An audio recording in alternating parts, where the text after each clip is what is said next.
5, 4, 3, 2, 1 start.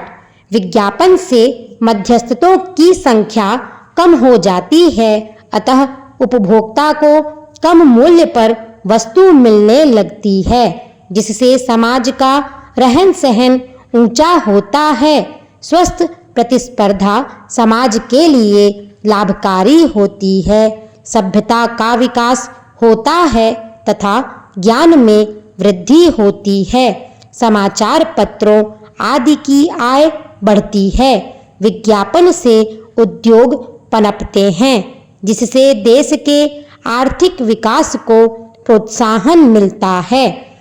कुछ विद्वानों की ऐसी धारणा है कि विज्ञापन पर किया गया व्यय एक अपव्यय ही होता है। विज्ञापन से प्रेरित होकर उपभोक्ता अनावश्यक वस्तु को खरीदने लगता है। अत्यधिक विज्ञापित वस्तुएं साधारण जनता के मस्तिष्क में जम जाती हैं। इन पर कुछ कंपनियों को एकाधिकार हो जाता है और वे मनमाना मूल्य वसूल करने लगते हैं। विज्ञापन में मिथ्या प्रचार भी होता है, जिससे उपभोक्ता ठगा बैठता है। अश्लील व विलासितापूर्ण विज्ञापन सर्वथा हानिकारक होते हैं, जिनका अनैतिक प्रभाव पड़े बिना नहीं रह सकता। विज्ञापन से उपभोक्ताओं का दिल दिमाग चंचल हो जाता है। इससे अनेक सामाजिक बुराइयां उत्पन्न हो जाती हैं। उपभोक्ता नशीले पदार्थों का सेवन करने लग जाते हैं, जिससे उनका मानसिक संतुलन बिगड़ जाता है। विज्ञापन से प्रतिस्पर्धा बढ़ती है। मूल्य घटाकर प्रायः किस्म में गिरावट लाई जाती है।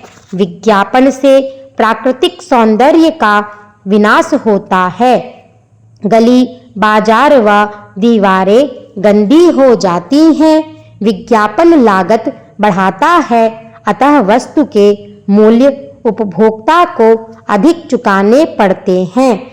फैशन बदल जाने से उत्पादकों को हानि होती है, क्योंकि उनकी वस्तुएं नहीं बिक पाती हैं।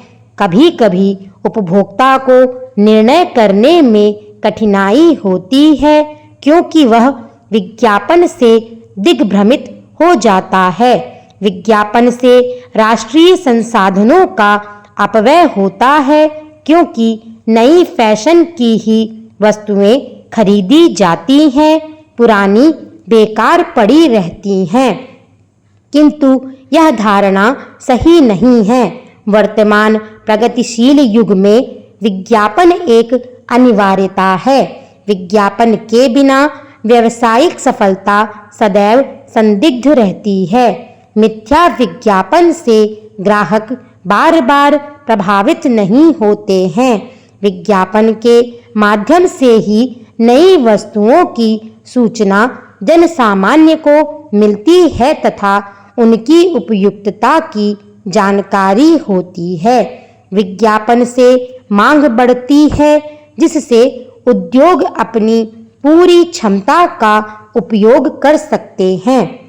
विज्ञापन से बिक्री बढ़ती है तथा प्रति इकाई व्यय कम हो जाते हैं। बड़े पैमाने पर उत्पादन होने लगता है, जिससे विशिष्टीकरण को प्रोत्साहन मिलता है। विज्ञापन मांग में होने वाली मौसमी कमी को दूर करने में सहायक होता है।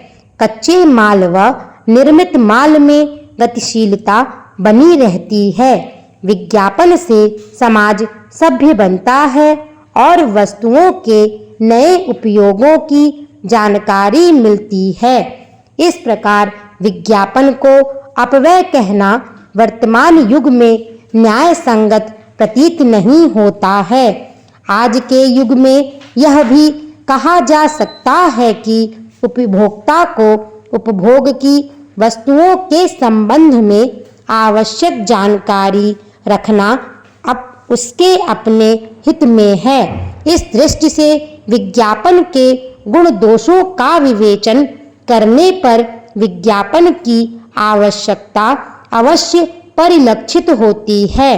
परिस्थितिवश कोई भी व्यवस्था अच्छी या बुरी हो सकती है, किंतु उसको समग्र दृष्टि से देखा जाना आवश्यक होता है।